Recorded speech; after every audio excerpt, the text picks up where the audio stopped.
Hello বন্ধুরা, আমার নাম অভিজিৎ আর আপনারা দেখছেন আমার চ্যানেল অভিজিৎ টুডাবাস। আজকে আমি এসে গেছি হাওড়া ময়দানে।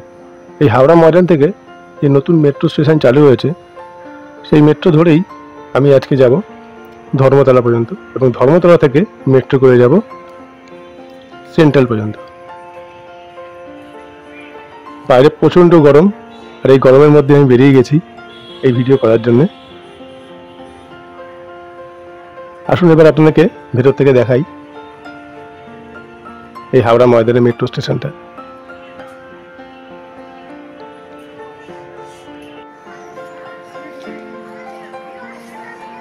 সব একটা মেট্রো এসে দাঁড়িয়েছে প্ল্যাটফর্মে। প্রচুর লোক কলকাতা থেকে হাওড়া যাতায়াত করে এই মেট্রো দিয়ে। এখন অনেকেই বাসে যাওয়া মোটামুটি বন্ধই করে দিয়েছে মেট্রো হওয়ার পর থেকে। আর যা বীভৎস গরম, সেই গরমে এখন মানুষ একটু ঠান্ডা দিয়ে এই মেট্রোর মাধ্যমে যাতায়াত করতেই ভালোবাসছে।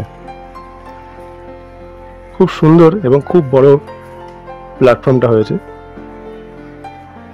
প্রচুর লোক দাঁড়িয়ে টিকিট কাটছে এখানে।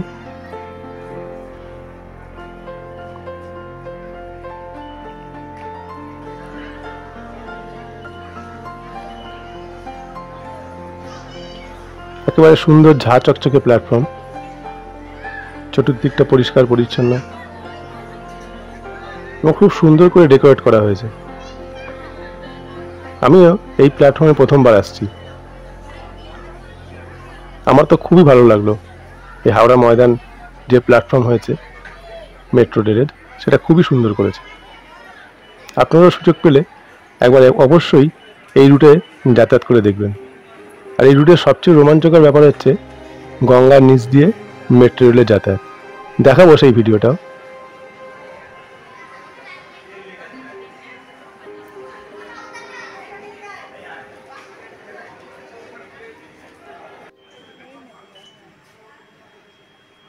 এটা সুন্দর একটা ম্যাপ করা হয়েছে হাওড়া ময়দানের আশপাশটা, হাওড়ার আশপাশটা। সুন্দর হাওড়া ব্রিজ করা হয়েছে এবং চতুর্দিকের যে পরিবেশটা আছে সেটাই এই সুন্দর জায়গাটাতে তুলে ধরা হয়েছে।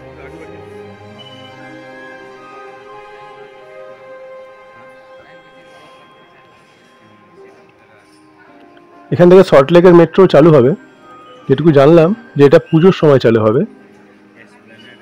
আপাতত এখন ধর্মতলা পর্যন্তই চলছে, সল্টলেকেরটা পুজোর সময় শুরু হবে। তখন অবশ্যই আপনাদেরকে ওই ভিডিওটাও দেখাবো।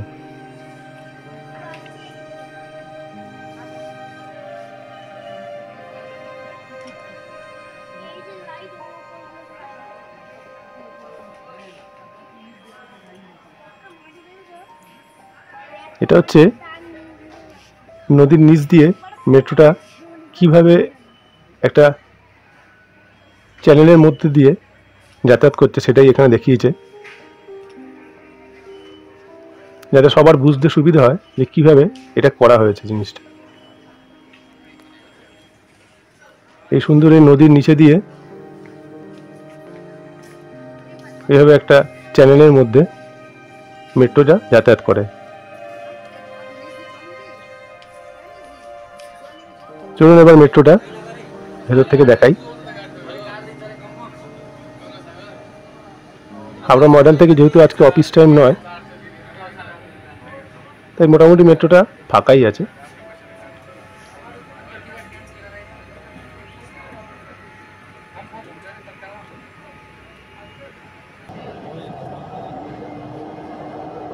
মেট্রো যাতায়াত শুরু করে দিয়েছে।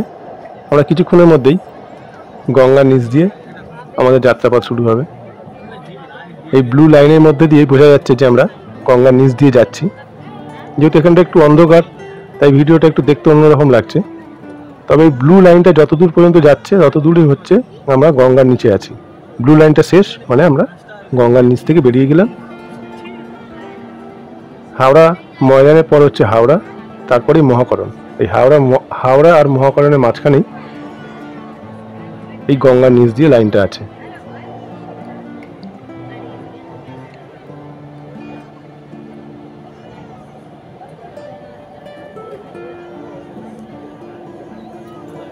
আমরা গঙ্গার নিচ থেকে বেরিয়ে গেলাম, ব্লু লাইন শেষ হয়ে গেছে।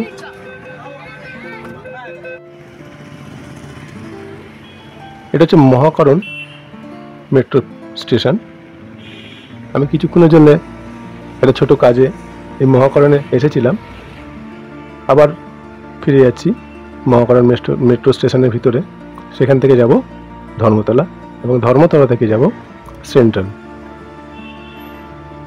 এর মধ্যে আপনাদের মহাকরণ প্ল্যাটফর্মটাকেও দেখাবার সুযোগ পেলাম।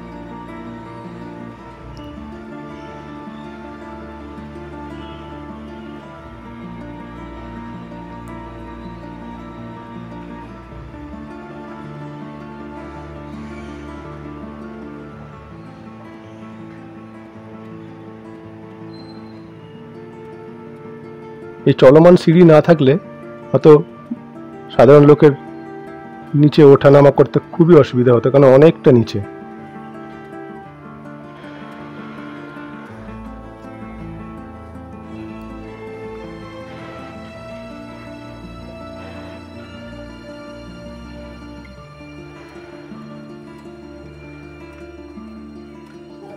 মহাকরণ প্ল্যাটফর্মটাও খুব সুন্দর করেছে।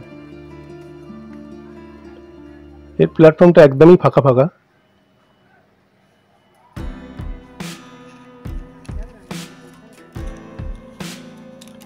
আবার আমি মহাকরণ প্ল্যাটফর্ম থেকে টিকিট কেটে নিলাম।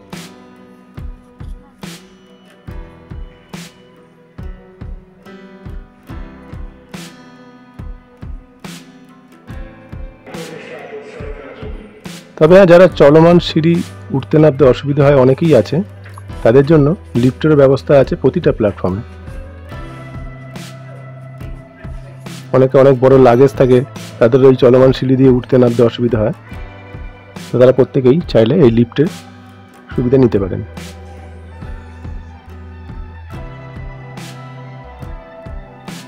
এরকম সুন্দর কাঁচ দিয়ে ঘেরা এই প্ল্যাটফর্ম, প্রতিটা প্ল্যাটফর্মে।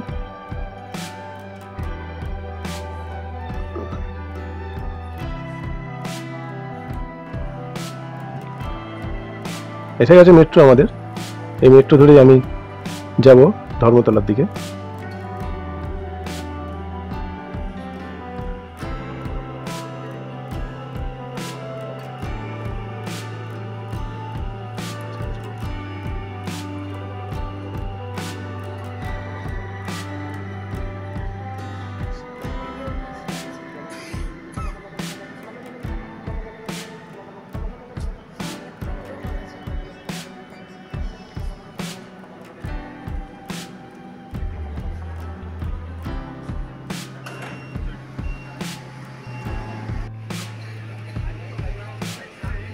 এসে গেছি আমি ধর্মতলা মেট্রো স্টেশনের কাছে।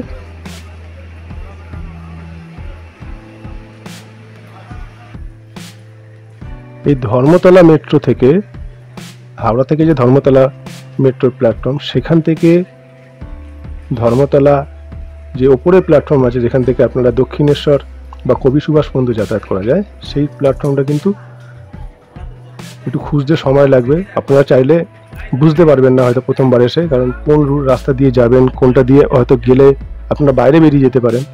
তাই অবশ্যই সিকিউরিটি আছে এখানে, তাদেরকে জিজ্ঞাসা করে নেবেন যে আপনি কোন রাস্তা ধরবেন, যেটাতে আপনি ধর্মতলা ওপরে যে প্ল্যাটফর্ম আছে, যেটা থেকে দক্ষিণেশ্বর এবং কবি সুভাষ যাওয়া যায়, সেই মেট্রো ধরার জন্য কোন রাস্তা নেবেন। তো আমিও জিজ্ঞাসা করেই এসেছিলাম, এবং সেখানে ওপরে এসে বেশ অনেকটা রাস্তাই হাঁটতে হবে, কারণ হাওড়া থেকে ধর্মতলা যে প্ল্যাটফর্মটা আছে সেটা অনেকটাই নিচে। সেখান থেকে অনেকটা ওপরে এসে এবং আবার নিচে নেবে ধর্মতলা, দক্ষিণেশ্বর এবং কবি সুভাষ পর্যন্ত যাওয়ার এই রাস্তা আবার ধরতে পারবেন আপনি। অবশ্যই অবশ্যই সিকিউরিটি আছে, তাদের সাহায্য নেবেন যদি প্রথমবার এসে থাকেন। তো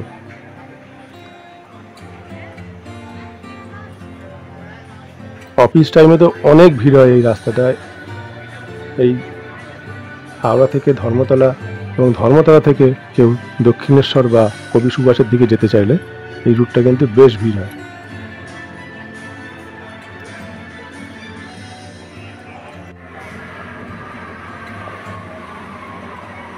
এসে গেছে আমার মেট্রো। আমি প্ল্যানেট থেকে এই মেট্রো ধরেই যাব সেন্ট্রাল পর্যন্ত।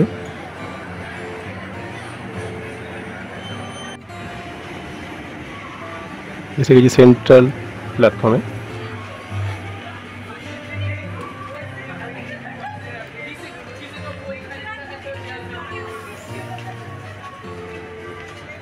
হাওড়া ময়দান থেকে সেন্ট্রাল পর্যন্ত আসতে আমার ভাড়া লাগলো 15 টাকা।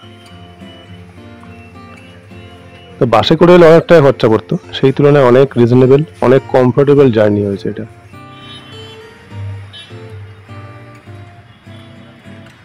আজকে এখান পর্যন্তই, আবার দেখা হবে অন্য কোনো এক ভিডিওতে। ভিডিওটা আপনাদের কেমন লাগলো অবশ্যই কমেন্ট বক্সে জানাবেন। আর এরকমই সুন্দর সুন্দর ভিডিও দেখার জন্য আমার চ্যানেলটাকে লাইক এবং সাবস্ক্রাইব করে দেবেন। আজকের মতো টাটা, বাই বাই।